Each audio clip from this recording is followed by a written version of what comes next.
Vous m'entendez bien? Moi, je vous entends très très bien, oui. Bon, donc ça doit être le cas pour tout le monde.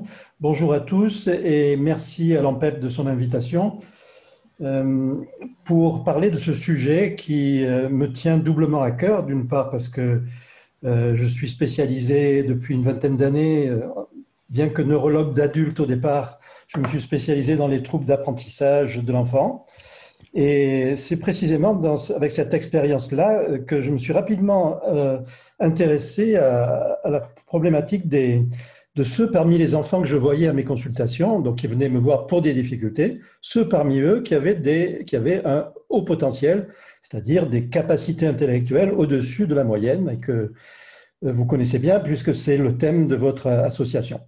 Alors, et cette coïncidence qui, à mon avis, vous allez le voir, vous comprendrez, je pense, ma position n'en est pas une, puisque je vais défendre l'idée qu'il y a une entité propre qui s'appellerait HP10 et qui serait un type de trouble du neurodéveloppement qui associerait justement deux caractéristiques de façon indissociable. Alors, ben, ils peuvent évidemment se dissocier, mais dans ce cas-là, elles sont non dissociées. Un haut potentiel et un trouble 10. Alors, c'est de cette coïncidence, ou de cette coexistence, co-occurrence, si vous voulez, que je vais essayer de vous parler. D'abord, en vous montrant le plan que je vais essayer de tenir. Hein. Je sais pas, je ne vous garantis pas que j'y arriverai, mais bon, c'est ce que j'avais prévu de faire, à savoir, vous parlez d'abord de troubles d'apprentissage, qui est le cœur de ma problématique en tant que médecin, en rappelant ce que sont les 10 à travers la constellation des 10, quelque chose qui commence à être bien connu. Je passerai assez vite là-dessus, et peut-être si vous avez des questions, on pourra les aborder. Pour parler un peu plus du concept plus récent de troubles du neurodéveloppement. Et finalement, vous allez voir comment tout ça peut s'intégrer dans ce cadre-là, qui est un cadre, on va dire, un cadre de réflexion très intéressant qui ouvre de nouvelles questions, précisément. Et au-delà des classifications, je ferai une sorte d'aparté sur mon expérience personnelle de la problématique des troubles 10 et la façon dont je les conçois d'après mon expérience. Voilà. Alors après, on va entrer dans le vif du sujet en parlant de cette nouvelle entité nosographique, les HP10. Et en termes de fréquence, tout d'abord, et je vous redirai ce qui m'a frappé dans les consultations d'enfants 10, à savoir le nombre important, alors qui n'est pas une coïncidence, donc d'enfants qui sont à la fois 10 et à haut potentiel. Et au-delà de la fréquence, d'un profil qui lui-même est singulier et paraît relativement stéréotypé, avec, on le reverra, mais déjà je peux vous donner le trait principal qui est la discordance entre une excellence verbale, d'excellentes compétences intellectuelles dans le plan verbal, et une faiblesse relative dans tout ce qui est non-verbal. Et nous verrons que c'est peut-être là que se situe la clé du problème et de l'explication de cette problématique. Alors, justement, on va aborder ensuite des hypothèses sur les mécanismes. Qu'est-ce qui peut faire que ces deux entités puissent s'associer plus souvent que ne le voudrait le hasard? Et on va voir que c'est vraiment le cas. D'abord, qu'est-ce qu'on sait du cerveau de l'enfant et de l'adolescent qui est à haut potentiel? Et puis, qu'est-ce qu'on sait? Alors, il y a beaucoup moins, évidemment, parce qu'il y a beaucoup moins de travaux là-dessus. Plus spécifiquement, de l'enfant qui est à la fois haut potentiel et 10. Et vous verrez que l'imagerie nous a appris pas mal de choses dans tout ça, et assez récemment, et je pense que ça vous intéressera de connaître les développements récents de ces applications de l'imagerie cérébrale sur ces troubles et ces problématiques. Et enfin, je tenterai une hypothèse explicative pour terminer sur des idées reçues que je tâcherai de démonter, non pas de démonter, mais de démonter en conclusion. Alors, d'abord, le trouble d'apprentissage, notre vision, elle est résolument neuropsychologique. Ça veut dire quoi, neuropsychologique?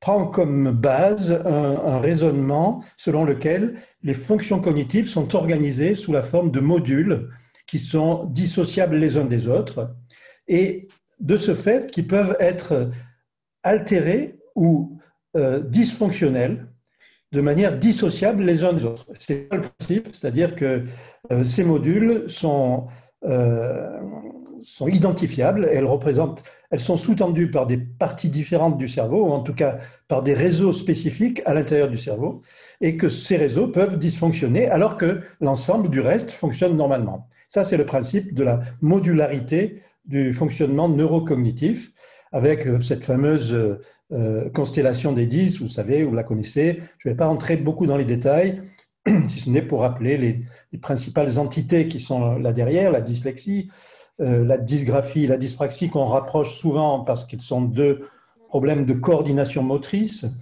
la dyscalculie qui est assez souvent associée à la dyslexie, 40% à peu près des dyslexiques ont des problèmes de calcul, le TDAH qui est avec sa forme attentionnelle pure qui est particulièrement fréquente en association avec les dysgraphies. Et on sera amené à parler d'un syndrome qui n'est pas très connu et vous verrez qu'il peut avoir une importance dans la discussion de notre sujet d'aujourd'hui. C'est le syndrome des dysfonctions non verbales, SDNV. Alors, on a mis les talents particuliers et le haut potentiel dans ce schéma. Évidemment, ce n'est pas un trouble, ce n'est pas un trouble 10, mais son association est tellement fréquente, on va voir qu'on pourrait être amené à considérer que dans la réflexion des mécanismes sous-jacents à l'ensemble de ces troubles, on pourrait associer la réflexion sur les mécanismes du haut potentiel. C'est un peu l'hypothèse que je vais vous proposer. Alors, passons maintenant aux troubles du neurodéveloppement et pour vous rappeler qu'il y a une classification américaine qui est internationale, qu'on appelle DSM-5, qui a introduit en 2013 la notion de troubles neurodéveloppementaux et sous ce terme de troubles neurodéveloppementaux a proposé de réunir d'une part les troubles spécifiques d'apprentissage, savoir, là par contre, je ne sais pas comment faire pour... Voilà. Écriture, lecture, calcul, dysgraphie, dyslexie, dyscalculie. Les troubles de la communication, troubles du langage avec la dysphasie, mais aussi le trouble pragmatique, on va voir, qui est peut-être un peu plus proche du syndrome d'Asperger, qui fait partie du trouble du spectre autistique. Le TDAH, avec ces deux sous-types mixtes et disattentifs prédominants, et les troubles moteurs, essentiellement la dyspraxie et troubles d'acquisition des coordinations. Un peu à part, évidemment, la déficience intellectuelle et l'autisme. Pourquoi ils sont à part? Pour une raison, c'est qu'on ne les inclut pas classiquement dans les troubles 10. Les troubles 10 sont tous les troubles neurodéveloppementaux, sauf la déficience et les troubles du spectre autistique.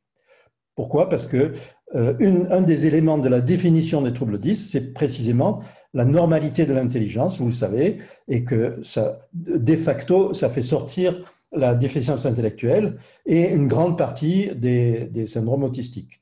Sauf peut-être justement les autistes de haut niveau, c'est-à-dire qu'une intelligence supérieure qu'on regroupait précédemment sous le terme de syndrome d'Asperger. On sera amené à en reparler. Alors, d'une manière plus, on va dire, plus proche du terrain, je voudrais vous partager avec vous une façon de présenter les troubles 10 qui me semble intéressante de manière générale pour mieux comprendre, pour les praticiens, pour les enseignants et même pour les familles, pour mieux comprendre comment chacun des enfants qui souffrent de troubles 10 se place par rapport à l'entité un peu vague, un peu floue qu'on appelle trouble 10. Alors, en fait, l'expérience nous montre qu'il y a 3 types d'enfants qui viennent nous consulter dans un centre de référent pour les troubles d'apprentissage. Pour des troubles d'apprentissage, le premier est le plus connu, le plus classique, peut-être le plus fréquent, pas sûr, mais peut-être le plus fréquent, c'est un enfant qui n'arrive pas à apprendre à lire au CP, au CE1, qui est en grande difficulté de lecture, avec divers signes associés, on y reviendra, mais dont on pense que le mécanisme est d'ordre linguistique, ou plus précisément phonologique. Si vous savez, il manque au cerveau de ces enfants depuis toujours, depuis la naissance, un outil qu'on appelle l'outil phonologique, qui permet de se faire une représentation progressive des phonèmes du langage humain, et que si cet outil manque, arrivé à l'âge de la lecture, ils ne peuvent pas entrer dans le premier mécanisme obligatoire de la lecture, qui est la conversion graphophonemique, c'est-à-dire je mets ensemble des sons et des lettres. Si les sons sont mal organisés dans mon cerveau, jamais je ne pourrai les appareiller avec des lettres, et donc je vais buter systématiquement sur l'apprentissage. C'est ce qui arrive à ce premier profil d'enfant. Souvent, donc, on va retrouver à l'interrogatoire ce qu'on appelle l'anamnèse, on va retrouver des petites difficultés dans le langage oral, parfois qui sont passées totalement inaperçues, parfois qui sont très nettes. On parlera alors de dysphasie ou de troubles du développement du langage. Mais même en l'absence totale de troubles du langage évidents, on peut voir apparaître dans un deuxième temps des difficultés de langage oral à travers les difficultés dans leur scolarité ultérieure. J'entends par là qu'un enfant qui arrive au CP ou au CE1 avec un trouble de la lecture, même s'il n'a jamais eu la moindre difficulté de langage oral, ces problèmes de langage oral peuvent apparaître plus tard de façon plus subtile au moment où ils seront sollicités. J'entends par exemple des problèmes syntaxiques, des problèmes d'organisation du discours, etc., qui peuvent impacter la scolarité de l'enfant plus grand, de l'adolescent. Alors voilà pour le profil phonologique, donc un mécanisme à l'évidence linguistique. Le deuxième profil, qui a été longtemps sous-estimé en fréquence, c'est le profil visio-attentionnel. Vous avez certainement entendu parler des travaux de Sylviane Valdois à Grenoble, qui a montré qu'il existait, à côté de dyslexiques authentiquement linguistiques, des dyslexiques qui sont authentiquement non linguistiques, c'est-à-dire que leur problème n'a rien à voir avec le langage.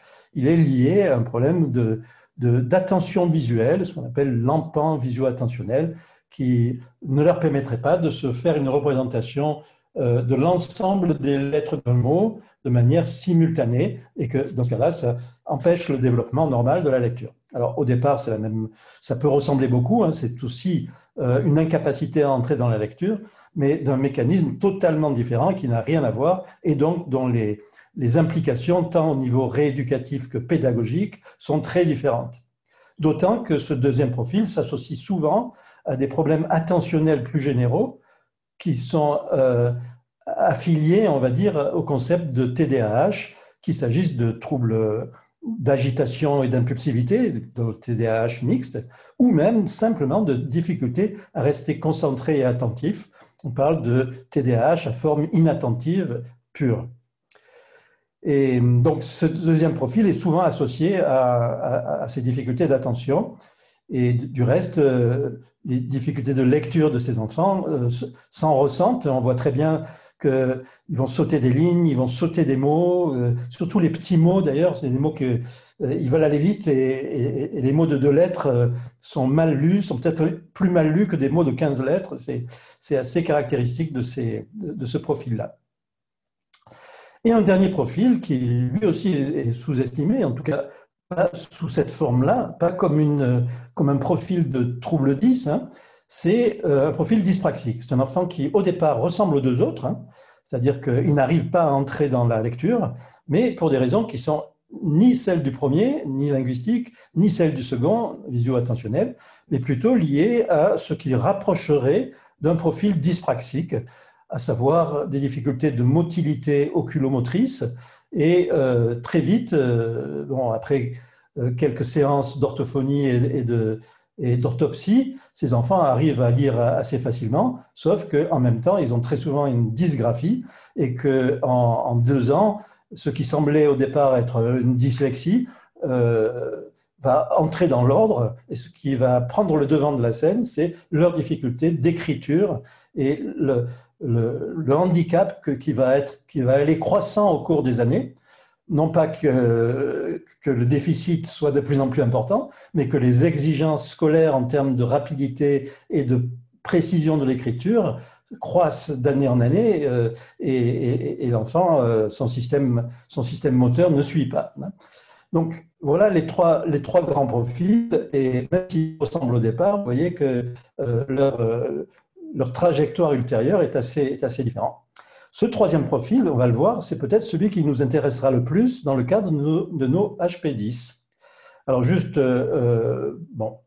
pour rappeler que tout ça se passe dans le cerveau, que ces trois profils correspondent à des dysfonctions de circuits séparables les uns des autres. Par exemple, le premier profil, c'est plutôt les circuits du langage, hein, l'aire de Broca, de Wernicke et les faisceaux qui les unissent. Le deuxième profil visio-attentionnel, c'est plutôt des circuits qui sont entre les lobes pariétaux et le lobe temporal gauche. Et le troisième profil intéresse une dysfonction des systèmes fronto-pariétaux et du cervelet. Et c'est donc peut-être dans ce troisième profil qu'on va retrouver nos HP10. Alors, donc le centre, le cœur de ma discussion, c'est une nouvelle entité nosographique HP10. Alors pour nosographique, c'est un terme qui n'est pas pas très souvent utilisé, mais sauf en médecine, hein. Nosos, nosone, je ne sais plus, c'est la maladie. En fait, c'est comment les maladies sont classées les unes par rapport aux autres. Et le DSM-5, dont je vous ai parlé tout à l'heure, c'est la grande classification, la classification universellement acceptée des troubles neuropsy, hein. Et parmi elles, évidemment, les HP10 n'existent pas dans le DSM-5. En revanche, c'est donc une proposition que je fais d'en faire une entité nosographique qui peut-être un jour entrera au DSM-5. Alors, pourquoi cette proposition ? Elle remonte au tout début de mon intérêt pour les troubles d'apprentissage. J'avais commencé à faire une petite statistique sur quelle est la proportion respective de chacun des troubles qui sont sur le schéma que je vous ai montré tout à l'heure de la constellation. Et j'avais été surpris de voir que parmi ces différents consultants, il y en avait plus de 10% qui avaient une précocité intellectuelle. Alors, plus de 10%, peut-être ça ne vous dit rien et ça ne va pas vous choquer. Mais quand on sait que la définition même de la précocité intellectuelle, c'est d'avoir un QI au-dessus de 130 et que si on prend la courbe de Gauss, le QI au-dessus de 130, c'est 2%, vous voyez qu'il y a un écart qui va falloir expliquer entre ces 10% d'enfants 10 qu'on retrouve avec un haut potentiel et les 2% de l'incidence attendue, de l'incidence théorique du haut potentiel. Alors, comment expliquer ça ?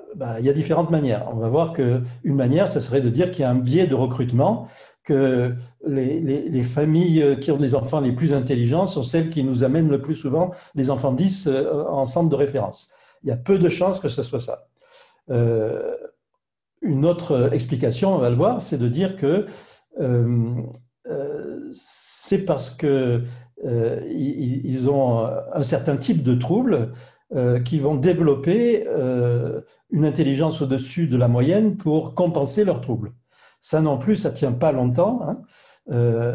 Pour diverses raisons, on va les voir, ne serait-ce que la partie génétique qui est très claire et que vous avez certainement eu à y réfléchir, autant dans les troubles 10 que dans le haut potentiel. Alors, cela dit, lorsqu'on regarde les schémas du haut potentiel, j'ai repris ce schéma de Franck Ramus dans son fameux blog qui s'appelle Ramus Ménage, hein, que je vous incite fortement à aller visiter de temps en temps parce qu'il y a des pépites d'informations là-dedans. Si on met ici en ordonnée la réussite scolaire et ici le QI, vous voyez, il n'y a pas photo, hein, c'est les plus intelligents qui réussissent le mieux à l'école. Donc, a priori, ça paraît comme incohérence d'imaginer que des enfants à haut potentiel puissent être en échec. Alors, d'ailleurs, vous savez peut-être que ça a déclenché un grand débat dans le grand public dans ces dernières années, avec une sorte de chasse aux sorcières, des psychologues qui feraient qui utiliseraient le concept de haut potentiel pour remplir leur salle d'attente d'enfants à haut potentiel qui seraient en fausse difficulté. Alors, bon, moi, je ne crois pas du tout à ça. Je pense qu'il y a effectivement des enfants au potentiel qui sont en difficulté. D'ailleurs, on peut le voir là. Hein. C'est-à-dire que, certes, la majorité des enfants à haut potentiel, et plus ils sont à haut potentiel, plus ils réussissent à l'école. Mais on voit ici que parmi les plus hauts, 130, hein, il y a des enfants qui sont à peine à la moyenne à l'école, voire même en dessous de la moyenne. Ça existe. Donc, on ne peut pas dire que les HP en difficulté n'existent pas. Donc, je reviens là-dessus pour tordre le cou à cette idée. Donc, c'est vrai que la majorité des hauts potentiels vont réussir sans aucun problème à l'école, mais c'est vrai aussi qu'une partie d'entre eux, et ça, on ne peut pas mesurer quelle partie, hein, il n'y a pas de possibilité de le savoir, une partie d'entre eux ont des difficultés plus ou moins importantes, et vous voyez que cette partie, elle est bien plus faible que le gros de la population des HP, mais elle existe. Donc, selon toute vraisemblance, cette frange minoritaire des surdoués sont précisément ceux qui souffrent parallèlement de troubles 10, qu'ils aient ou non été diagnostiqués comme tels. Alors, qu'ils aient ou non, c'est un peu important, parce que vous le savez certainement, le malheur, entre guillemets, c'est peut-être un bonheur, mais c'est le malheur des enfants HP, c'est qu'ils sont tellement intelligents qu'ils ont tendance à masquer leurs difficultés. Et quand ils ont à la fois le HP et la difficulté, ben, ça va tromper tout son monde. On va tous passer à côté, que ce soit les parents, les enseignants et parfois même les professionnels de santé, orthophonistes, qui trouvent que l'enfant lit dans la moyenne et en déduit qu'il n'a pas besoin de rééducation. Alors, l'idée que nous défendons, nous, un peu les spécialistes de la neuropsychologie du haut potentiel, c'est que pour un enfant qui a un QI à 130, et en particulier on va le voir un QI verbal à 130, de lire sur les tests d'orthophonie avec des scores moyens de 10, de 11, ben, c'est l'équivalent d'un déficit. Un enfant qui a 130, il devrait lire avec des scores de 130. Okay, et s'il ne l'est pas, cet écart a valeur de déficit. Et donc, s'il y a déficit, il y a indication de prise en charge orthophonique, de compensation à l'école en termes d'aménagement pédagogique. Donc, c'est toute une discussion. Je pense que si vous avez des questions là-dessus, et il y en aura, faut-il compenser et proposer des aménagements pédagogiques alors que l'enfant a un quotient intellectuel à 130? Est-ce que le fait d'avoir un quotient intellectuel à 130 fait qu'il n'aurait pas droit à des compensations et à des aménagements? Je pense qu'on frise l'injustice là, et on peut en reparler. Maintenant, là, je vous montre les 20 enfants là, qu'on avait vus au tout début de notre centre de référence. 20 enfants qui étaient venus nous voir pour les troubles d'apprentissage, qui avaient des troubles divers, et pour lesquels on a trouvé où ils arrivaient avec le diagnostic déjà de haut potentiel.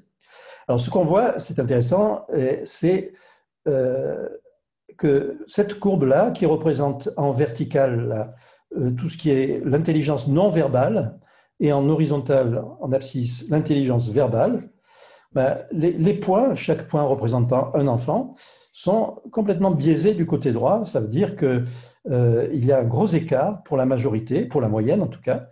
La moyenne se situerait par ici, hein, entre le quotient intellectuel verbal moyen, qui est autour de 140 ici, dans cette population, et le quotient non verbal des mêmes enfants, qui est en moyenne autour de 110. Vous voyez, ça fait 30 points d'écart, et 30 points, c'est très, très significatif. Alors, si on regarde de plus près, on va voir qu'un des 20 enfants avait l'inverse. Il était meilleur en non-verbal qu'en verbal. 4 ou 5 d'entre eux étaient à peu près identiques, verbal et non-verbal, mais la grande majorité, vous voyez, 14 sur 20, avait ce biais vers le verbal et aux dépens du non-verbal.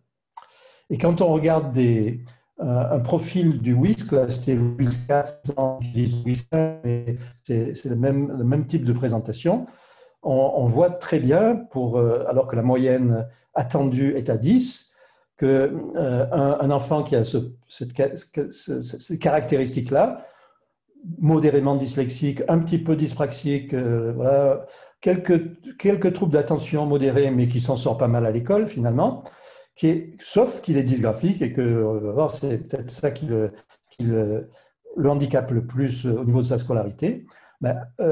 Alors que personne ne s'en était aperçu, on réalise qu'il avait en fait un vrai haut potentiel avec en verbal des notes qui sont très très hautes, vous voyez, entre 17, 16 et 18, okay, alors que dans le raisonnement non verbal, le raisonnement sur du matériel visuel et spatial est à peine à la moyenne, et cet écart-là, c'est cet écart qui a signification de pathologie, on va dire, sans utiliser un terme trop fort, mais de véritablement pathologique, et qui devrait justifier de prendre en charge l'enfant s'il a des symptômes. Vous voyez que ce même enfant, il a aussi une mémoire de travail qui est à peine à la moyenne, et cette mémoire de travail à peine à la moyenne, ça fait partie de ce qu'on appelle des troubles dys exécutifs, et en tout cas, c'est à rapprocher d'un éventuel trouble de l'attention qui était présent cliniquement. Vous voyez que si on regarde les chiffres, les indices, 148 ICV, ça veut dire son intelligence verbale est à 148, 114 IRP, ça veut dire que l'intelligence non verbale, elle est largement dans la moyenne, même un peu au-dessus, mais très à l'écart des 150 pratiquement de son intelligence verbale. Alors, on aurait tendance à considérer que la vraie intelligence de cet enfant, c'est un niveau de 150, et que tous les chiffres qui seront en dessous doivent être considérés comme déficitaires et doivent mériter une attention particulière en termes de remédiation et en termes de pédagogie. Alors, ils ont donc ces HP10, ils ont des points de faiblesse et des points de force, évidemment. Alors, les points de faiblesse, quels sont-ils ? Oui, je parle pour la majorité d'entre eux. Il y a des exceptions, il y a des profils inverses, on l'a vu, mais qui sont beaucoup plus rares. La majorité d'entre eux vont avoir des difficultés dans ces domaines non verbaux. Les aptitudes visuospatiales, par exemple le fameux test des cubes du WISC ou la reproduction de la figure de Rey. L'écriture, qui est probablement ce qui va les freiner le plus, qui est parfois illisible, parfois interprété comme illisible parce que trop rapide, et parfois une véritable dysgraphie, c'est-à-dire un trouble qu'il faut rééduquer chez le psychomotricien ou l'ergothérapeute, parfois même qui nécessite l'utilisation compensatoire d'un ordinateur, vous le savez. Ce n'est pas la règle, mais ça peut arriver. Des difficultés d'attention, de concentration, avec une haute fréquence d'association HP, TDA et TDAH, et éventuellement aussi quelques difficultés de cognition sociale qui vont pouvoir être interprétées parfois comme des caractéristiques de leur intelligence, c'est-à-dire ils sont tellement intelligents qu'ils ne peuvent pas se mélanger à tout le monde et donc ils vont avoir peu d'amis. Il faut aller loin si on veut chercher les vraies explications. Alors souvent, tout ça n'a aucun impact apparent sur les activités scolaires, du moins jusqu'à un certain temps. Jusqu'à un certain moment. Et c'est pour ça que finalement, on va avoir des enfants qui arrivent au diagnostic plus tard, trop tard, on va dire. Non, il n'est jamais trop tard, mais plus tard que ce qu'on aurait pu espérer pour pouvoir agir précocement. Là, par exemple, un enfant HP à qui le psychomotricien a fait passer toute sa batterie de motricité générale, coordination manuelle, schéma corporel, espace. Vous voyez, ça c'est vraiment toute la batterie que font passer les psychomotriciens pour mettre en évidence des troubles d'ordre psychomoteur. Et on voit qu'on est partout dans le normal faible, pas vraiment pathologique, mais on est dans le normal faible. Ce même enfant, 13 ans, voilà sa figure de Ré. Vous me direz, on reconnaît tout à fait le tracé des différents éléments de la figure qui sont très bien recopiés, sauf qu'il y a des petites choses. Puis surtout, la stratégie qui est utilisée, à 13 ans, il devrait avoir une stratégie plus globale. Donc, on va dire qu'il y a une petite dyspraxie visio-spatiale chez cet enfant, mais personne n'a jamais fait le moindre diagnostic de cet ordre-là. Et même le psychomotricien, devant ça, pourrait dire, ouais, on est dans la norme. Et dans la conclusion, vous allez voir 9 fois sur 10 un psychomotricien qui vous dit, pas de nécessité de prise en charge. En fait, si on regarde l'écart entre ces performance et l'intelligence réelle de l'enfant, on peut réviser cette position et se dire peut-être qu'il y aurait à gagner à faire un petit peu de la rééducation en psychomotricité ou en ergothérapie pour faire remonter de quelques points les compétences non verbales, les compétences visio-spatiales. De la même manière, pour ce qui est de la vitesse idéatoire, vitesse de traitement, ça c'est l'épreuve des codes du WISC qui oblige à aller assez vite pour pouvoir remplir les cases avec le petit dessin qu'il y a sous chaque chiffre. Et on va mesurer en combien de temps, combien de cases il peut remplir en 2 minutes, par exemple.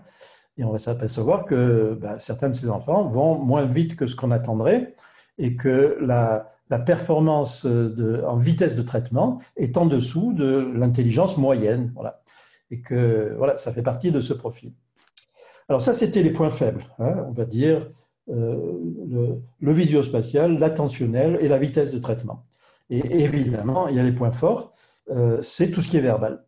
Alors juste quelques mots sur le subtest des similitudes, qui pour moi est vraiment quelque chose qui est très explicatif et caractéristique de cette intelligence de ces enfants-là, à savoir trouver la ressemblance entre deux mots. Qu'est-ce qu'il y a de commun entre le mot 1 et le mot 2? Alors, ce test des similitudes, les psychologues parmi vous le connaissent bien. Il est fait de plusieurs items qui vont des plus faciles jusqu'à des plus difficiles. Et par exemple, on va demander qu'est-ce qu'il y a de pareil entre un papillon et une abeille, entre le frère et la sœur, le point commun entre l'été et l'hiver, etc. Évidemment, au départ, c'est assez facile. On donne 2 points quand il y a 2 éléments de l'énoncé qui sont retrouvés, 1 point s'il n'y a qu'une partie qui est trouvée, et 0 point s'il ne trouve aucune propriété commune aux 2 éléments, etc. Voilà, par exemple, l'explication de comment traiter les réponses possibles de en quoi frères et sœurs se ressemblent. Alors, ça, c'est le travail du psychologue. Ils savent bien le faire. On ne va pas entrer dans le détail.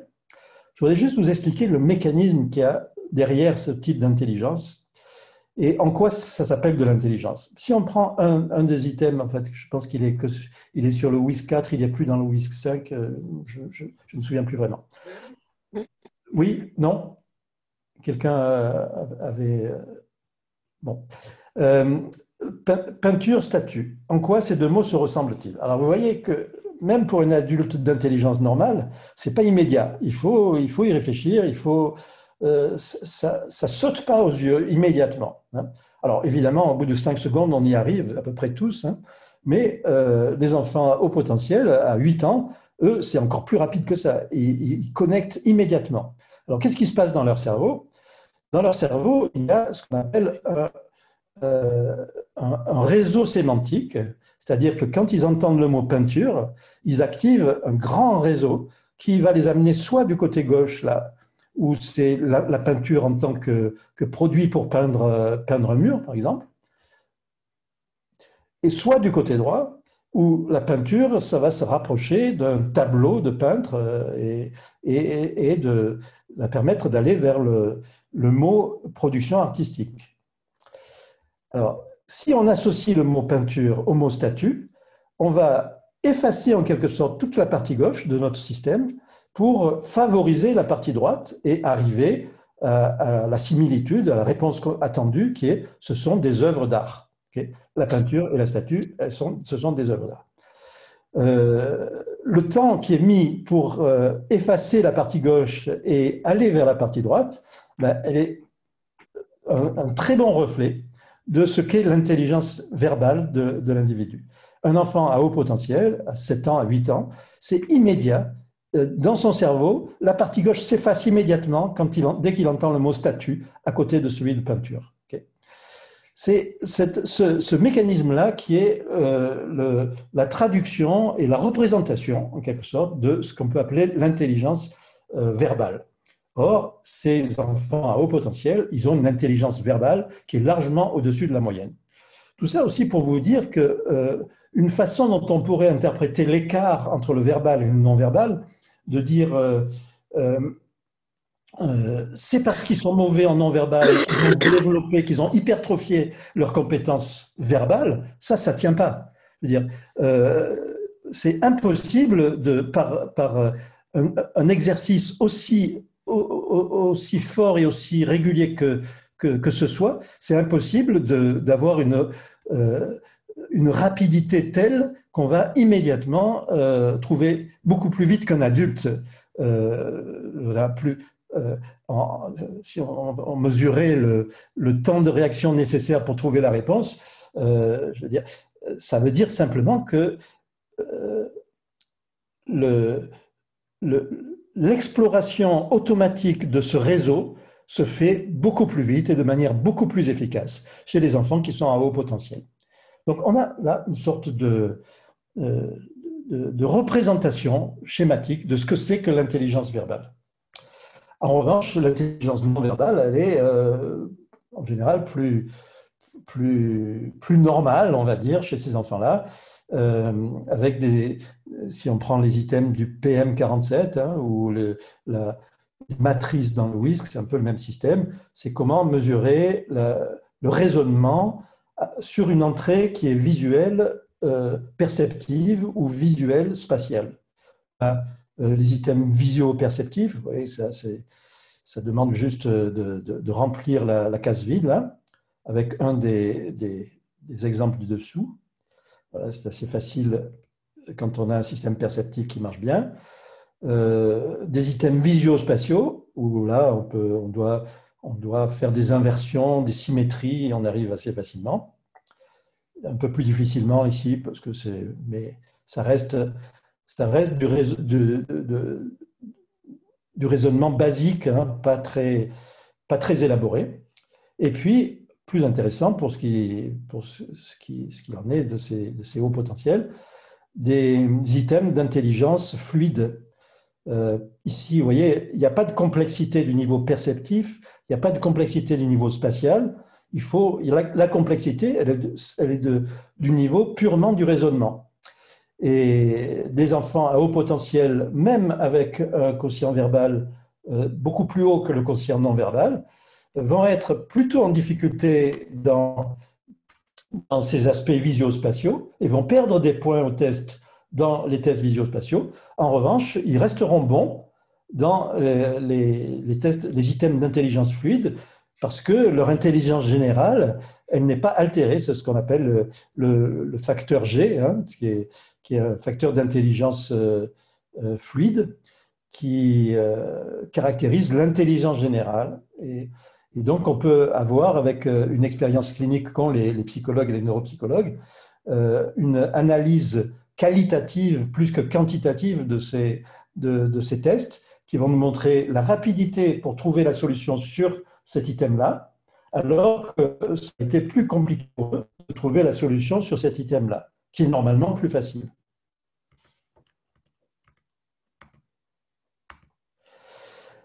Le cas de figure inverse, avec le verbal plus bas que le non-verbal, est beaucoup plus rare, on l'a vu, 1 fois sur 20 dans notre population. Hein. Mais ça existe aussi, on voit des hauts potentiels 10, des HP10, qui ont ce profil-là, ça arrive.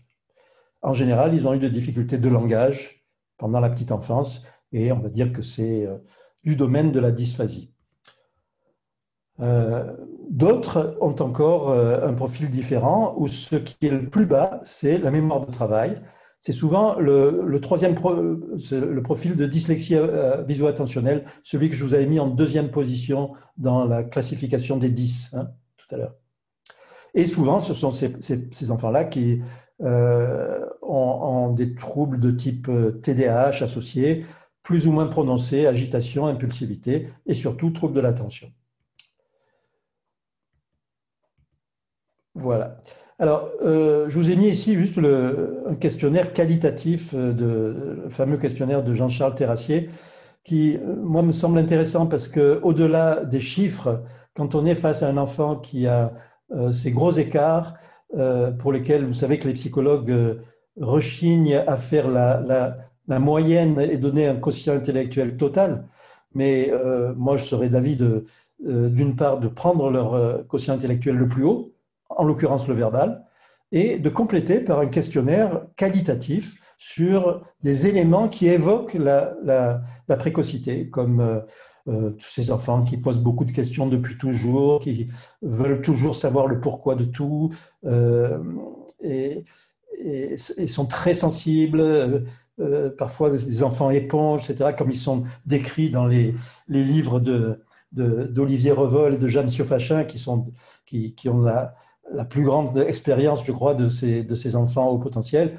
Les caractéristiques qualitatives de l'enfant précoce, ils y sont chez ces enfants HP10, et c'est eux qui permettent finalement de faire le diagnostic, alors que les chiffres sont moins flagrants. Okay. Alors, un dernier point que je voulais citer concernant les enfants HP10, c'est une étude qu'on avait faite sur une caractéristique particulière de ces enfants, qui est l'estime de soi. On a été frappé que les enfants HP10, encore plus que d'autres types d'enfants à haut potentiel, et même d'autres types d'enfants 10.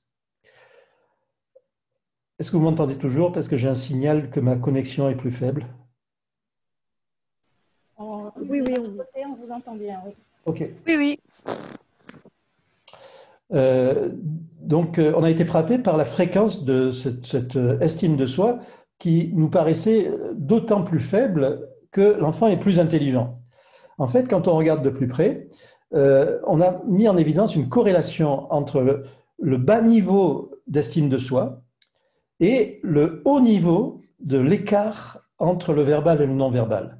C'est-à-dire que plus l'enfant ressent ce tiraillement entre ce qui fonctionne très bien et ce sur lequel il bute, qui est un frein dans ses apprentissages, plus ça va altérer son estime de soi. Et comme on sait que ces enfants sont hypersensibles, ça va les affecter encore plus que les enfants non HP. Alors donc, on parle d'une association paradoxale. Tout se passe comme si le fait de ressentir confusément lorsque cela ne lui a pas encore été expliqué, et donc c'est toute la valeur de l'explicitation par le thérapeute, hein, cette sorte de tiraillement entre c'est trop facile et je n'y arrive pas, est générateur de perplexité anxieuse, de dégradation de l'image de soi, qui, si elle persiste, peuvent provoquer des dégâts considérables et durables. D'où l'importance de clarifier cette situation et d'arriver à expliquer à cet enfant et à sa famille et à ses enseignants qu'il a une double particularité. Il est doublement différent. Il est à la fois haut potentiel et 10. Et cette double particularité, c'est vraiment la clé de la compréhension de la façon dont il fonctionne. Et c'est parfois difficile à expliquer. Mais une fois que c'est expliqué, ça peut changer du tout au tout l'avenir de cet enfant. D'où la nécessité, nous le reverrons, de bien connaître l'éventualité de cette association pour la repérer dès que possible et, grâce à des explications adéquates, tant vers l'enfant lui-même que sa famille et ses enseignants, replacer sa réalité cognitive par rapport à lui-même et par rapport aux autres. En résumé, on dira que les enfants intellectuellement précoces et en difficulté d'apprentissage ont un profil cognitif étonnamment stéréotypé.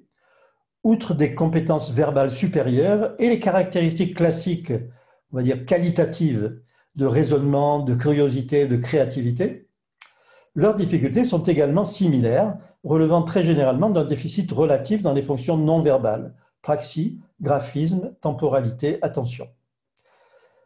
La caractéristique cognitive est un profil hétérogène du QI, en général au profit des aptitudes verbales, qui sont excellentes, et aux dépens du secteur non verbal, assez proche d'un profil dyspraxique, avec ou sans trouble de l'attention.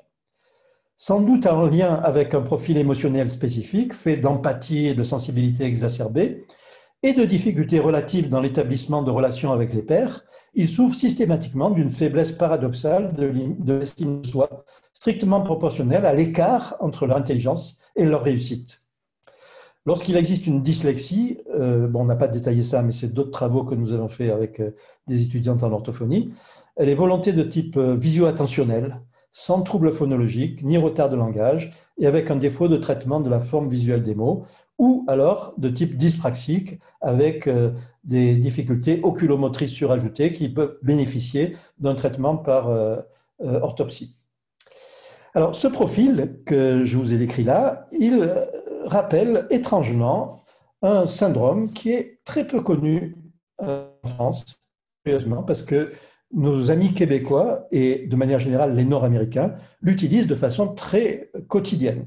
C'est ce qu'on appelle le trouble d'apprentissage non verbal ou SDNV, syndrome des dysfonctions non verbales.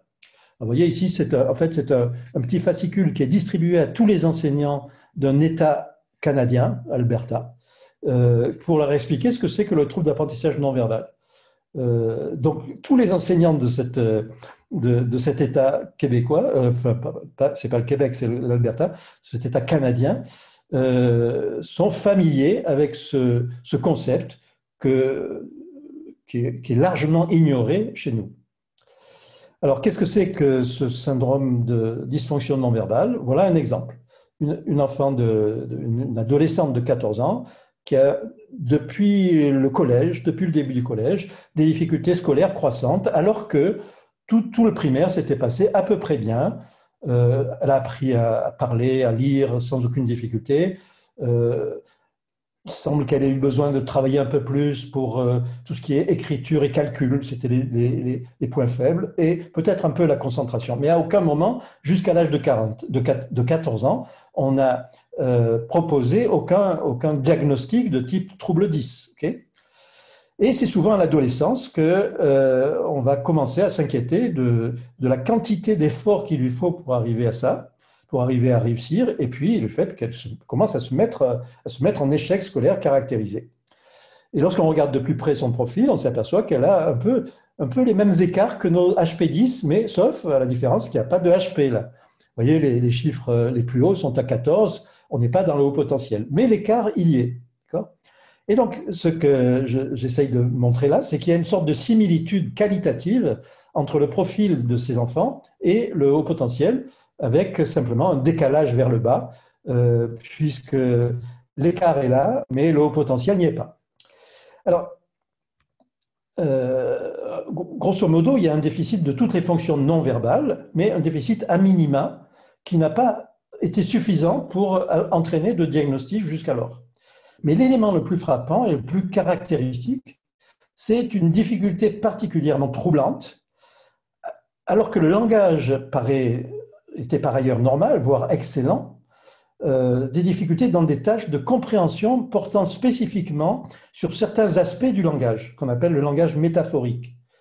Alors voilà une tâche qui est issue d'une batterie qui s'appelle l'EVAC, où, encore une fois, une enfant qui est intelligente, qui est vive, qui réagit, qui raisonne parfaitement bien, on lui demande, voilà, l'expression suivante, tu m'as enlevé une épine du pied, trouve quelle est, parmi les 4 suivantes, celle qui veut dire la même chose.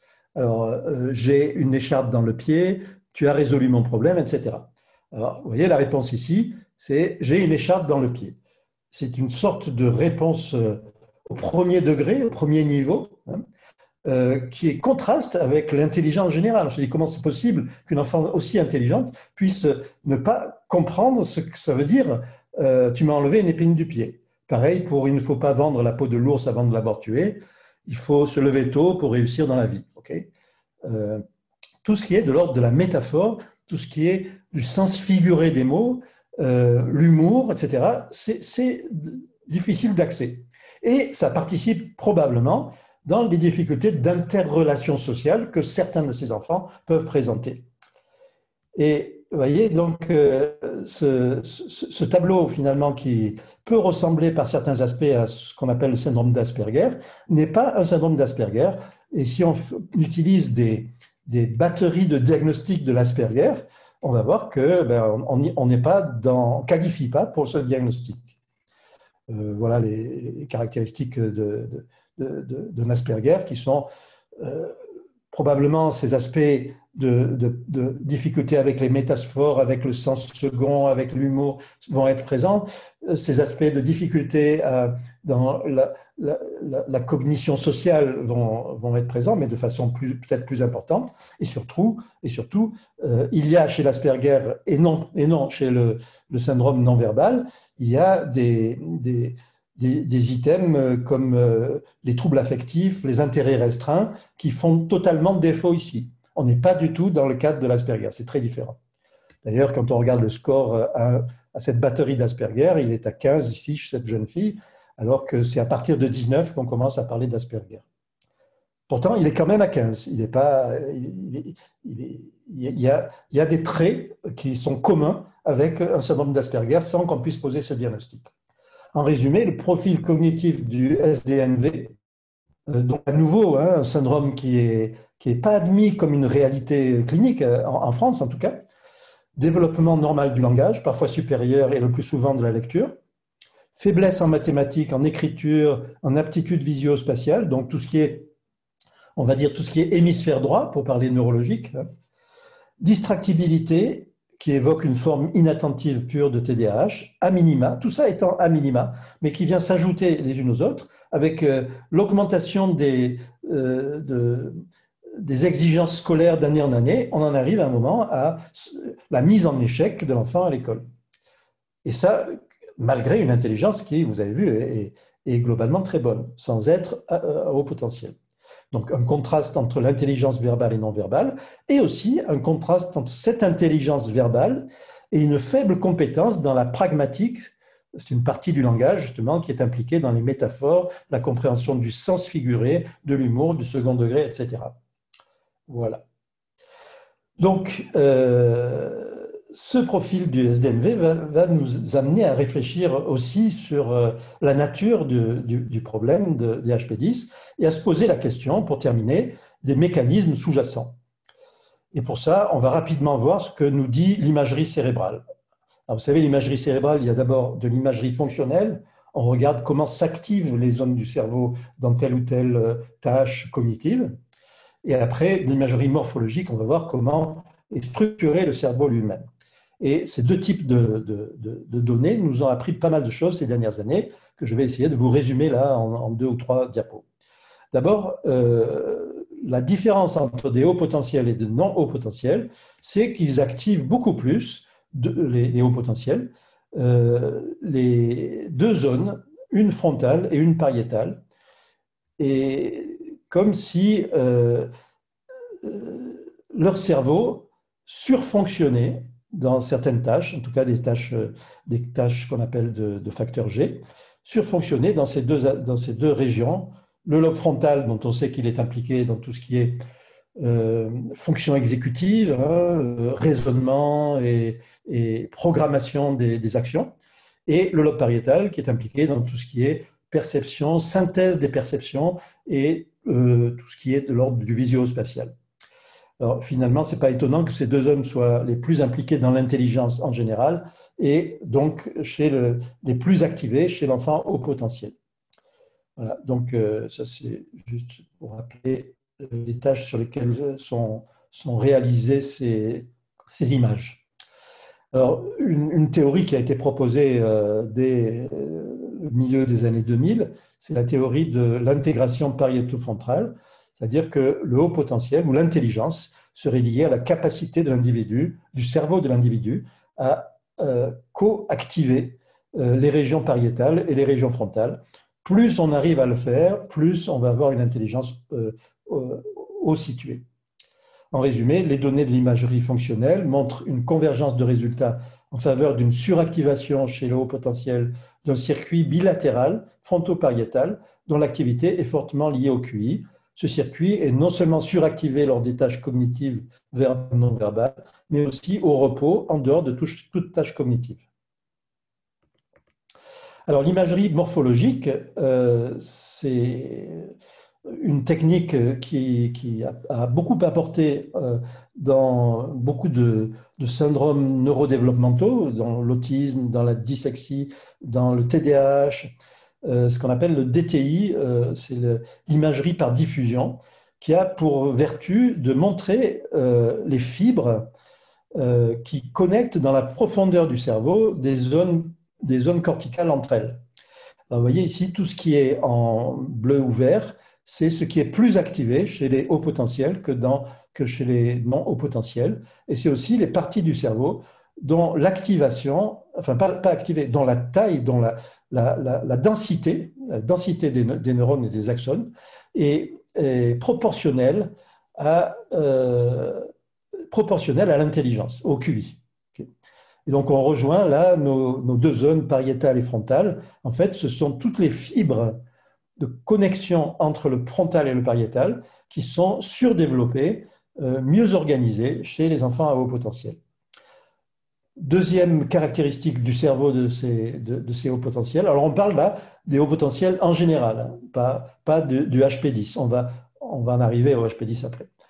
La deuxième caractéristique, c'est aussi dans les fibres de substance blanche, mais c'est plus celles qui unissent les régions antérieures et postérieures d'un même hémisphère, mais celles qui unissent des régions des deux hémisphères, droite et gauche. C'est ce qu'on appelle le corps calleux. Et vous voyez ici que ces zones-là sont des zones du corps calleux dont la taille est corrélée avec l'intelligence. C'est-à-dire plus c'est développé, plus la personne est intelligente, un haut potentiel. En résumé, le cerveau du HP possède deux particularités de ses connexions structurelles. Une plus forte densité des projections du lobe pariétal sur le cortex frontal, d'où une connectivité plus efficiente entre les régions perceptives spatiales et les systèmes exécutifs, expliquant, entre guillemets, la qualité des raisonnements, en particulier mathématiques, qui ont besoin de ces deux modalités. Et une plus forte épaisseur du corps calleux qui unit les régions corticales symétriques de l'hémisphère droit et de l'hémisphère gauche, étroitement corrélée à l'efficience intellectuelle, surtout dans sa partie postérieure qui unit les zones perceptivo-spatiales des lobes pariéto-occipitaux. Voilà donc les caractéristiques générales du cerveau d'un enfant haut potentiel et également de qu'est-ce qui, dans notre cerveau, est proportionnel à l'intelligence. Et chez le HP10, qu'est-ce qu'il en est? Alors là, on a beaucoup moins de réponses. Il y a en tout et pour tout 2 ou 3 au maximum études en imagerie d'enfants qui correspondraient au profil de l'HP10, c'est-à-dire pour lesquels on a étudié seulement ceux qui, parmi les HP, avaient aussi un trouble 10 associé ou ceux qui, parmi les 10, avaient aussi un haut potentiel. Je vais commenter tout particulièrement un de ces travaux, c'est celui de l'équipe lyonnaise de Fanny Nussbaum, que vous connaissez peut-être, qui a publié plusieurs livres récemment avec notre ami Olivier Revol. Elle est intervenue l'année dernière pour présenter. Très bien, vous la connaissez. On est dans la continuité. Alors, je me suis permis d'emprunter une illustration de son étude, très belle étude sur l'imagerie cérébrale d'enfants haut potentiel, d'adolescents et d'adultes haut potentiel, et où elle nous montre que le profil de connectivité des potentiels homogènes et des hauts potentiels hétérogènes est très différent.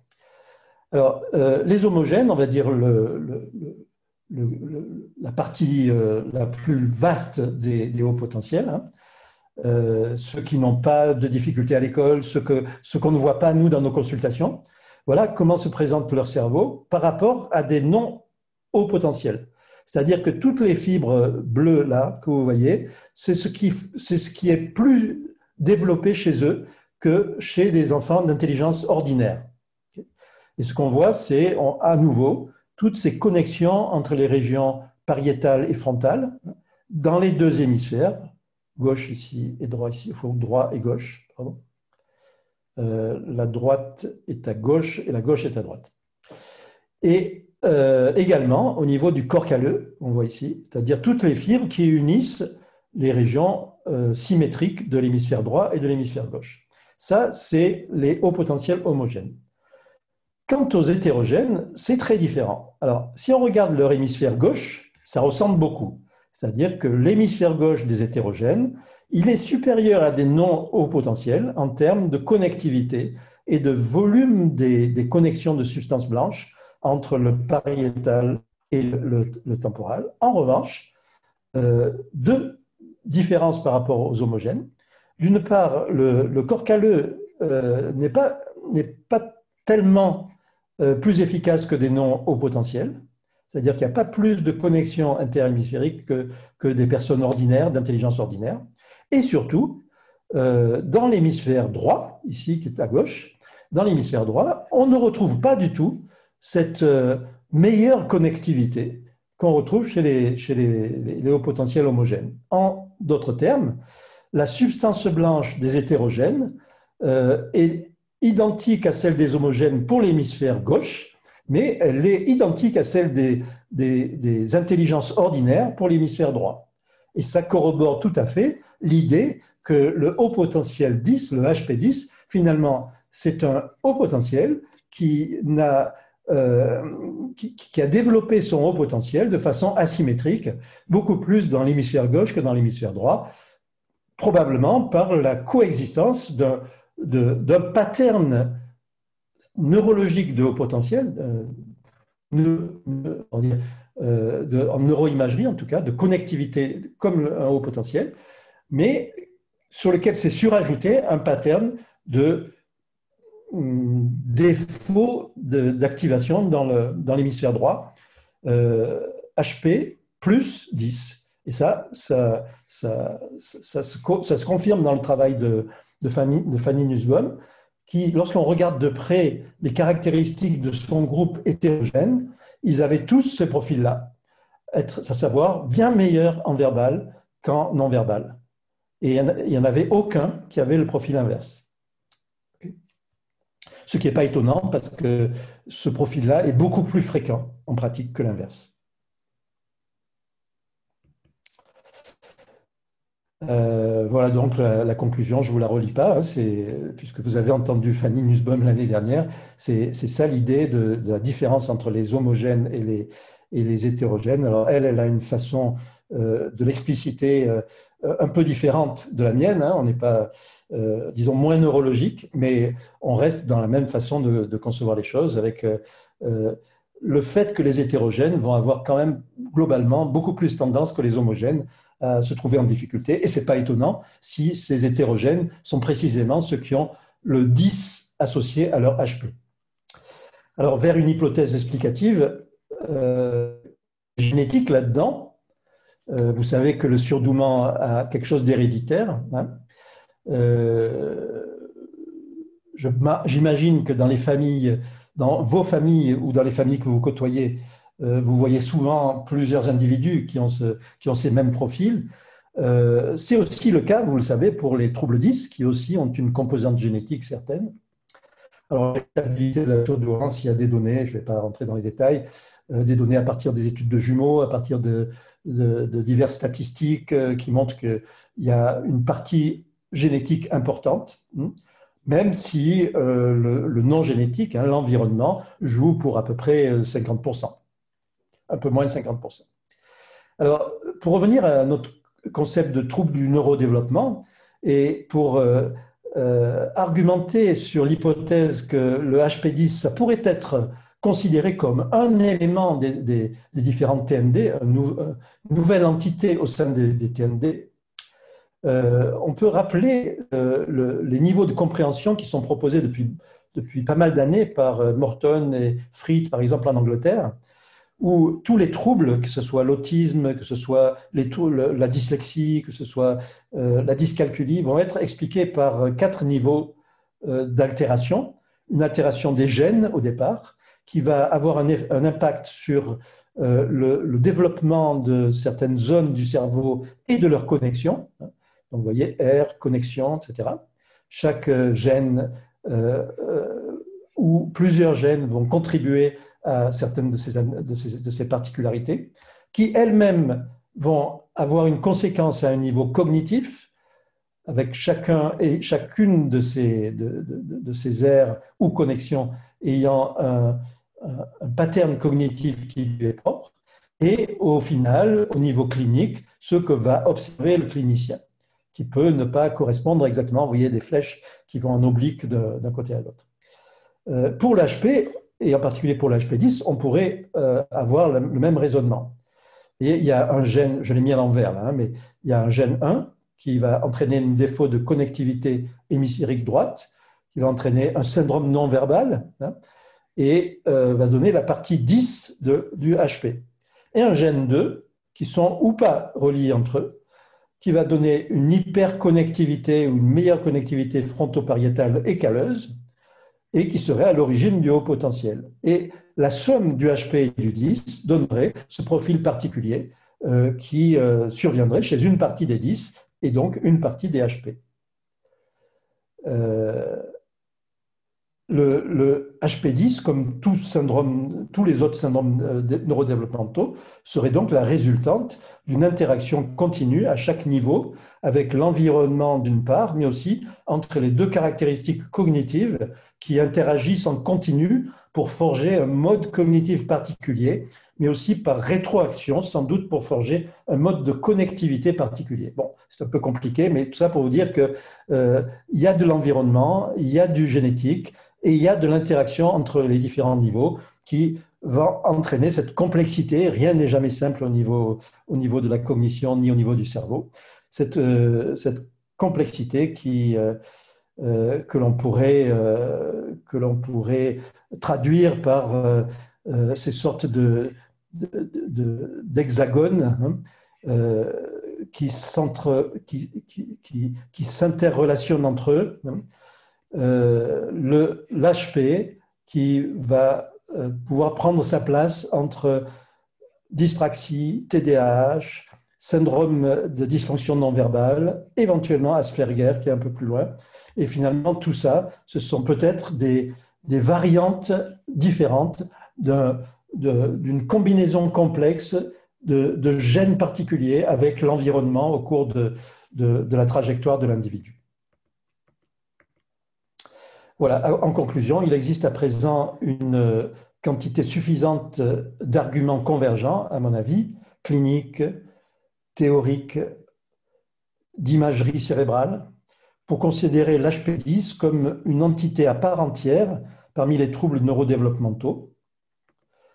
Cette entité n'a pas encore d'identité propre nosographique, ni de cause génétique établie, mais tout laisse penser qu'elle révèle la superposition de ce qu'on appelle des neurophénotypes, c'est-à-dire des manifestations visibles d'un gène, d'un génotype, qui, pour des raisons encore inexpliquées, coexisteraient chez un même individu. Une connectivité accrue et plus efficiente que la majorité des individus, en particulier dans certains circuits fronto-pariétaux et interhémisphériques, on l'a vu. Une asymétrie de développement de ces mêmes circuits et de leur projection sous-corticale dans la grande majorité des cas aux dépens de l'hémisphère droit, donc favorisant les processus sous-tendus par l'hémisphère gauche. D'où la prédominance du verbal sur le non-verbal.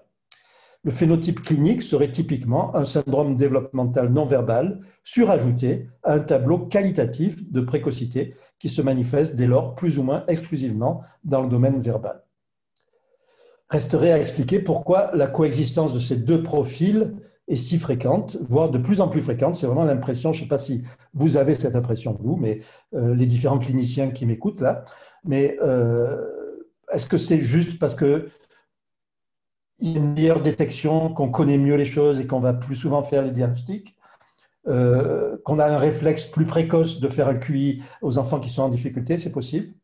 Mais ça pourrait aussi relever de facteurs liés à l'environnement, probablement prénatal, comme certains stéroïdes hormonaux connus pour influencer le développement asymétrique du cerveau. Enfin, il y a beaucoup d'hypothèses très intéressantes et passionnantes qu'on pourrait développer dans le futur. Voilà, je vous remercie pour votre attention. Eh bien, merci beaucoup. Donc, tout au long de votre conversation, il y a eu effectivement beaucoup de questions. La première des questions, en fait, c'est effectivement un trouble 10. Ce qui est revenu fréquemment, c'est un trouble 10. Implique-t-il forcément un profil hétérogène ou une très forte hétérogénéité chez un HP est-elle souvent associée à un trouble 10? On a eu plusieurs questions sur cette thématique-là. Oui, alors, effectivement, je pense que c'est une très bonne question. La réponse est que, effectivement, la présence d'une hétérogénéité, même importante, ne veut pas dire qu'il y a un trouble 10 associé. C'est dans l'autre sens que ça joue. C'est-à-dire que lorsqu'il y a un trouble 10 associé, il y a toujours un écart entre le verbal et le non-verbal. Pratiquement toujours. Vous voyez ? Donc, et ça, ça reste mystérieux, parce que ça veut dire que ce n'est pas aussi simple et direct en termes d'explication. Ce n'est pas l'écart qui explique le trouble 10. En revanche, quand il y a trouble 10, il y a pratiquement toujours l'écart. Et je dirais même plus que l'importance de l'écart, qu'on ait 40 points, 30 points ou 20 points, n'est pas proportionnelle à l'importance du trouble. Vous voyez comme les choses sont compliquées. Et dans la même continuité, quand il y a des multidis, quand un enfant est multidis, est-ce que ça se rapproche à un même type de profil ou est-ce que ce sont plusieurs profils différents qui se rejoignent? Alors, ce que j'ai essayé de vous expliquer, c'est que le type de multidis qui est associé habituellement au HP, il est assez stéréotypé. C'est un multidis particulier, celui qui va associer des éléments, on va dire, non-verbaux entre eux. Parce qu'un multidis avec une dysphasie et un trouble de l'attention, c'est différent et c'est rarement associé à un HP. On est plutôt dans le domaine de dyspraxie visuospatiale, trouble de l'attention et HP. D'accord ? Une autre question qui a été posée, effectivement, c'est moi, Agnès. Ah oui, est-ce qu'il y a un lien entre les différents dysgraphie, dyslexie, dysorthographie? Est-ce qu'elles sont associées ou est-ce qu'elles peuvent être, n'en avoir qu'une seule ou est-ce qu'elles sont forcément imbriquées? Et est-ce que l'une est la conséquence de l'autre? Alors là, on parle du HP ou en dehors du HP? En général, et dans le HP aussi, si on peut faire les deux. C'est un peu la même réponse que la question précédente, hein, c'est-à-dire que les associations semblent se faire, ne pas se faire au hasard. C'est ça qui est intéressant et qui va faire pousser la réflexion. C'est que on dirait que quand le HP a un trouble 10 associé, ça donne une connotation particulière à ce trouble 10. Il y a des dyslexiques qui sont HP, hein, et on a vu que leur dyslexie, en général, elle est plutôt visio-attentionnelle. Donc, tout laisse penser qu'il y a un type de trouble 10 qui s'associe particulièrement au HP. Ou en d'autres termes, que le 10 du HP10, ce n'est pas n'importe quel 10. Voilà. D'accord. Et on a dans la lignée, on a énormément de questions aussi sur les outils à mettre en place à la maison, les outils à mettre en place à l'école. Qu'est-ce qui peut aider ces enfants à… On a vu qu'ils compensaient effectivement naturellement, mais qu'est-ce qu'on peut leur apporter concrètement en classe pour les aider et les accompagner? Alors, ça a coupé au moment où vous avez posé la fin de la question. Quels sont les outils que l'on peut mettre en place pour les accompagner au quotidien, que ce soit en classe ou que ce soit à la maison? Bon, alors, en gros, on va dire que, bon, je n'ai pas abordé du tout, je ne suis pas pédagogue, je ne vais pas me prétendre me mettre à la place des enseignants, mais en gros, ce qui est important, c'est d'avoir toujours conscience des deux facettes de leur particularité. Vous savez, en anglais, ils appellent ça twice exceptional, ça veut dire deux fois exceptionnel, doublement exceptionnel. Okay? Le risque pour l'enseignant, c'est de méconnaître les deux aspects. C'est-à-dire, comme il est très intelligent, il va masquer ses difficultés, et donc on ne va pas avoir conscience de la difficulté. Et comme il a des difficultés, on ne voit pas qu'il est intelligent. D'où l'importance que l'enseignant s'appuie sur des données des professionnels de santé, psychologues, orthophonistes, psychomotriciens, qui vont lui expliquer le profil. Et à partir de ce moment-là, ça sera beaucoup plus simple pour lui ou elle de gérer la situation, tant pour ce qui est du HP que de ce qui est du 10. Alors, le HP en général, on sait qu'il y a des recommandations pédagogiques en termes d'alimenter son intelligence et sa curiosité et sa soif de savoir et de connaître, etc. Ça fait partie du b.a.-ba de la pédagogie des enfants au potentiel. Et le 10, il y a tout un ensemble de recommandations pédagogiques qui sont liées, qui sont orientées, qui visent à aider et à aménager la vie scolaire du 10. Et chaque type de trouble 10 est différent. Évidemment, les aménagements sont différents pour un dyslexique que pour un dyspraxique, et même pour un dyslexique visio-attentionnel que pour un dyslexique phonologique avec des troubles du langage, évidemment.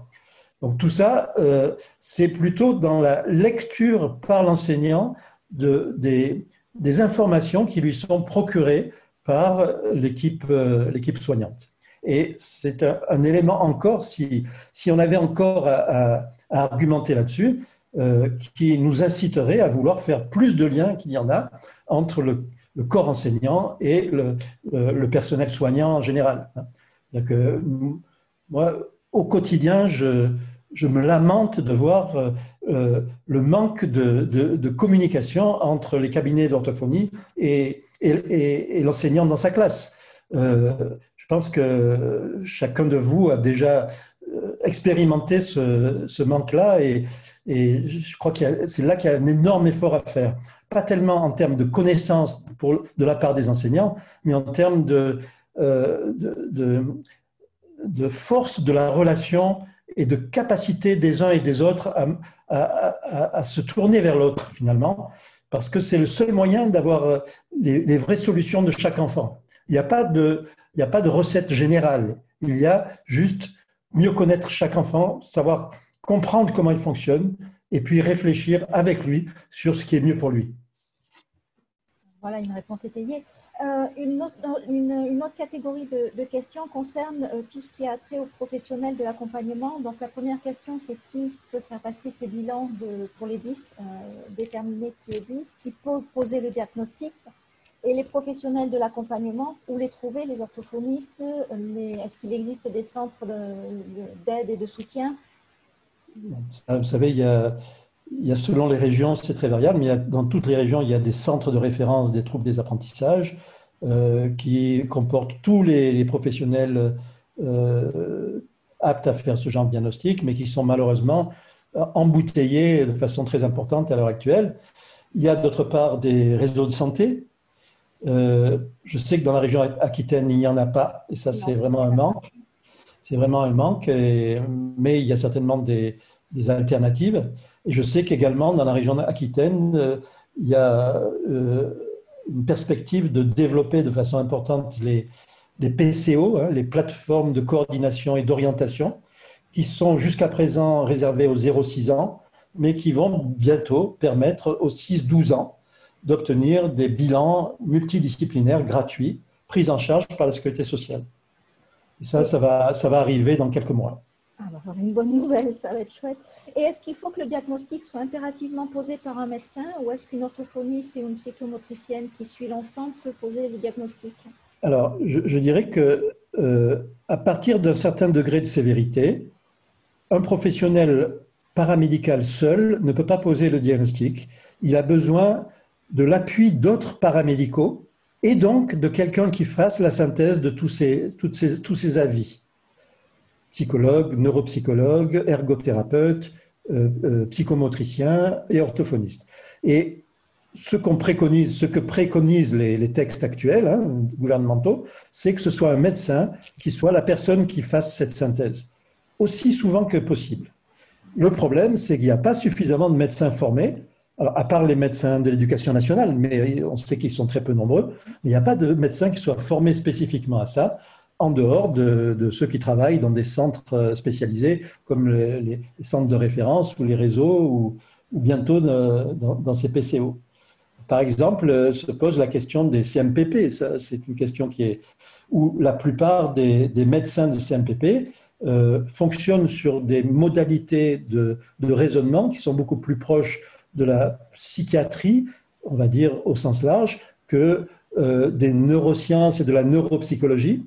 Je ne veux pas généraliser parce que je sais qu'il y en a qui ont été largement formés, mais ils sont largement minoritaires en France. Donc, c'est aussi une question qui est en train de se poser à l'heure actuelle au niveau national, de savoir comment faire réorienter certains CMPP qui le souhaiteraient vers une capacitation, hein, à jouer ce rôle de celui qui va faire la synthèse de l'ensemble des données pour pouvoir apporter les bonnes réponses, les bonnes orientations thérapeutiques et les bonnes recommandations pédagogiques. On a une autre question très spécifique qui demande est-ce que la dyspraxie avec un trouble visuo-spatial est souvent associée à un trouble de la cognition mathématique? Alors oui, c'est une réalité. Je pourrais le reformuler différemment, disant qu'une dyspraxie visuo-spatiale, c'est-à-dire, vous savez, ces enfants qui ont des difficultés à se représenter l'espace en 3 dimensions, à reproduire une figure géométrique, qu'ils aient ou non des difficultés à utiliser les outils, on est dans la dyspraxie gestuelle associée, qui est plus praxis, ça veut dire le geste. Hein. Dyspraxie visuo-spatiale, ça existe même s'il n'y a pas de trouble du geste. Okay, mais on est dans le domaine de la dyspraxie.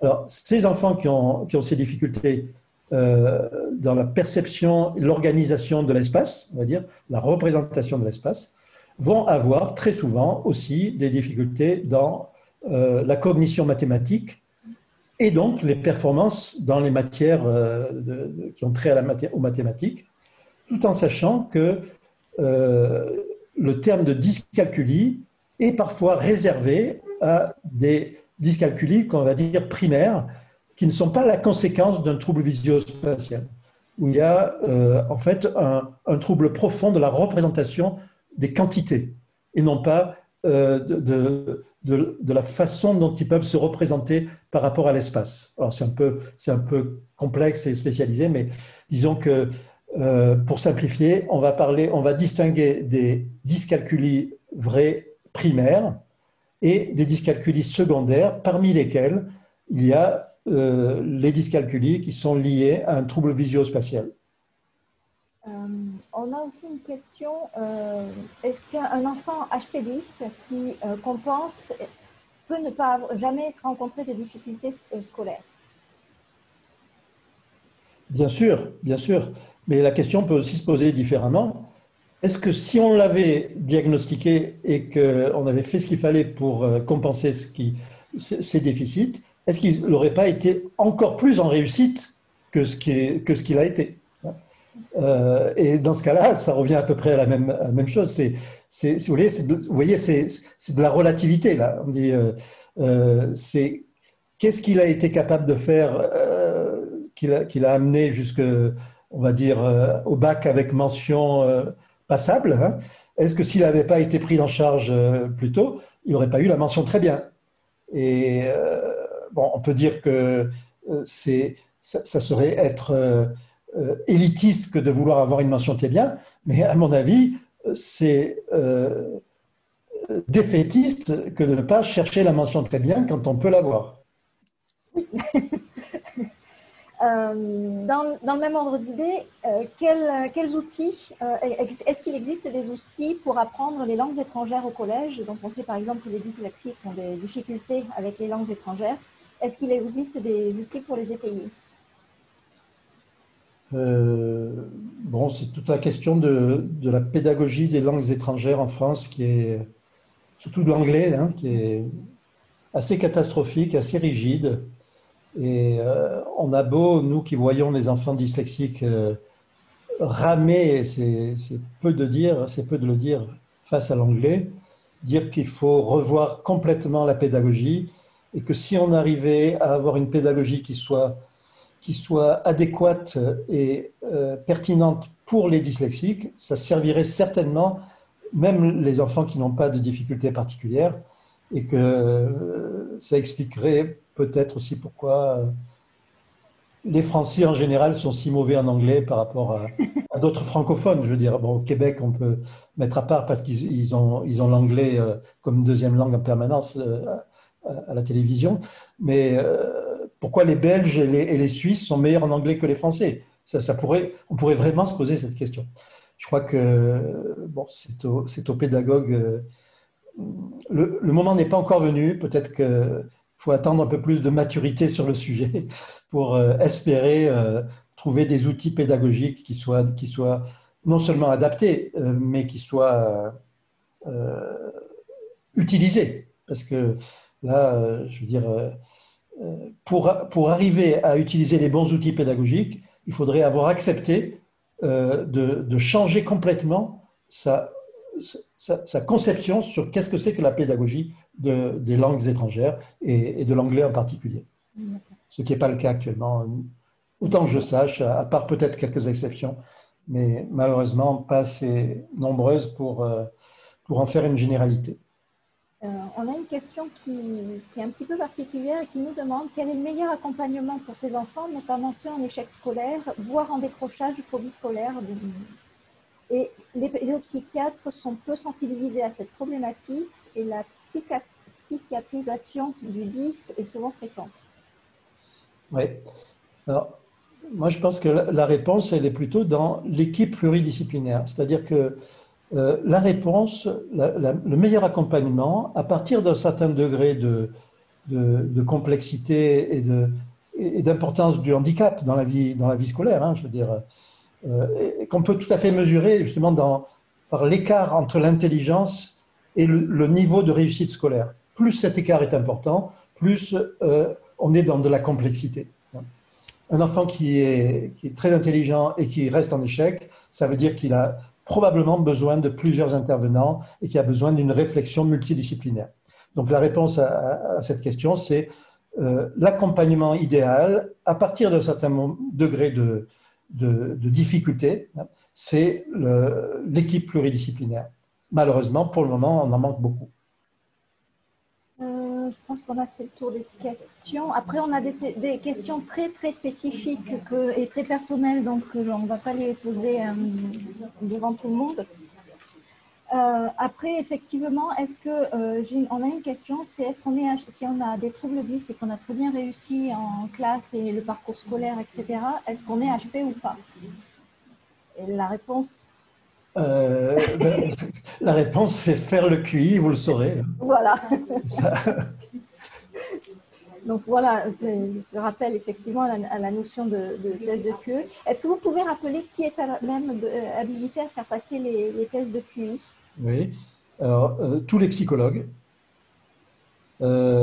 psychologues scolaires, les psychologues cliniciens et je dirais surtout les neuropsychologues parce que très souvent, ils ont une vision des résultats du QI qui est plus proche de ce que je vous ai présenté, à savoir une vision neuropsychologique modulaire qui va être plus pragmatique au point de vue des mesures à prendre que les psychologues cliniciens qui sont plus d'inspiration psychanalytique, on va dire, qui vont voir derrière les chiffres du QI des choses qui sont certainement moins utiles pour l'aspect cognitif. Alors peut-être qu'elles seront très utiles pour l'aspect affectif, mais en général, ce n'est pas ce qu'on demande au QI, de donner des solutions pour l'affectif. Et on a une question un petit peu particulière. Quelle est justement dans la continuité de cette question-là, quelle est la différence entre un psychologue et un neuropsychologue? Alors d'abord, le neuropsychologue est un psychologue. C'est un psychologue qui a fait des études en plus, une spécialisation en neuropsychologie, qui l'a amené à être confronté à différentes pathologies, en particulier de l'adulte, et en particulier d'un adulte qui a des lésions au cerveau. Et à travers l'analyse des adultes qui ont des lésions au cerveau, il en est arrivé à se faire une représentation de la façon dont fonctionne le cerveau. Et cette représentation, elle est très utile pour comprendre comment dysfonctionne un enfant qui a des troubles d'apprentissage. Je pense qu'on a fait le tour des questions, je vois avec mes collègues autour de moi. Est-ce qu'il existe des formations pour les enseignants de l'enseignement supérieur qui se retrouvent avec des élèves 10 perdus dans des amphis? Alors, vous savez que les formations, elles existent pour tout le monde, mais après, il faut avoir l'initiative de s'y inscrire, hein. Et il n'y a pas de formation obligatoire, à ma connaissance, sur ces troubles-là pour la majorité des enseignants. Mais ce qu'on peut le plus regretter, c'est la faiblesse de la formation initiale, c'est-à-dire dans les écoles des enseignants. Les jeunes enseignants, ils ont 2 heures ou 3 sur les troubles 10, et alors que ça va être la monnaie courante de leur quotidien dans leur pratique, hein. Et finalement, ça les induit à voir leur métier plus comme une nécessité d'amener tous les élèves à un certain niveau, le fameux programme, hein, plutôt qu'à ce qui, par ailleurs, paradoxalement, est une consigne qui leur est donnée, à faire de la pédagogie différentielle qui nécessiterait d'analyser chaque situation comme étant individuelle. Et je pense qu'il faudrait reprendre à zéro tous les programmes des écoles des maîtres, hein, pour donner beaucoup plus d'importance et une vision différente de ce qu'est le métier d'enseignant. Par exemple, dans les pays scandinaves, l'esprit est totalement différent. Je ne sais pas si vous avez déjà vu ce qui se passe dans les écoles primaires en Scandinavie, mais le métier d'enseignant, c'est d'abord de s'occuper des enfants en difficulté et accessoirement d'accompagner ceux qui fonctionnent bien. Ceux qui fonctionnent bien, finalement, ils n'ont pas besoin de l'enseignant. Ils apprennent sans difficulté. Okay. C'est un esprit différent. Je pense qu'on a fait le tour des questions. Oui, on a fait le tour des thématiques des questions. Donc, à moins qu'il y en ait d'autres qui arrivent sur ce dernier, mais je pense qu'on a fait le tour. Très bien. Bon, écoutez, je vous remercie de votre attention. J'espère que ça a répondu à vos attentes, et peut-être je vous demanderai, mesdames les organisatrices, de me faire un retour de ce que les personnes qui ont assisté vous auront renvoyé comme... Avec plaisir. Ils sont encore ici, donc ce que je vous propose, c'est qu'on va leur envoyer une petite enquête de satisfaction. Voilà. Et je vous fais un petit retour dans la quinzaine. Très volontiers. Et puis, si vous avez filmé, oui. J'aimerais avoir la primeur de la réalisation quand elle sera disponible. Eh bien, écoutez, dès qu'on l'a téléchargé et regardé, on vous l'envoie avant diffusion et avant utilisation pour que vous donniez votre validation. C'est juste pour que vous ne m'oubliez pas là-dedans. Mais je ne suis pas inquiet. Voilà. Merci. Bonne continuation. Au revoir. Et merci pour votre disponibilité. Au revoir. Au revoir. Merci beaucoup.